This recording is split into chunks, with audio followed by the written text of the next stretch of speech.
Google data centre వచ్చినటువంటి విశాఖనే ఇప్పుడు Reliance data centre కూడా రావాలనుకుంటుంది.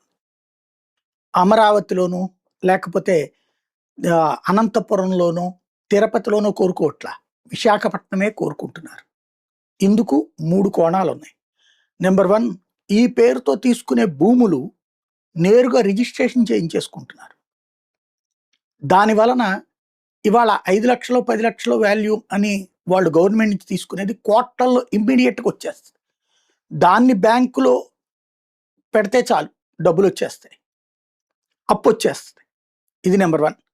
నెంబర్ 2 వచ్చేటప్పటికి ఇప్పుడు పోలవరం పూర్తవుతోంది కదా! పోలవరం నుంచి కాలువ ద్వారా నీళ్లు విశాఖపట్నానికే ఉంది. ఈ డేటా సెంటర్‌కి విపరీతమైన వాటర్ అవసరం ఉంది. ఓ రకంగా చెప్పాలంటే పీల్చి పడేస్తది నీళ్లు.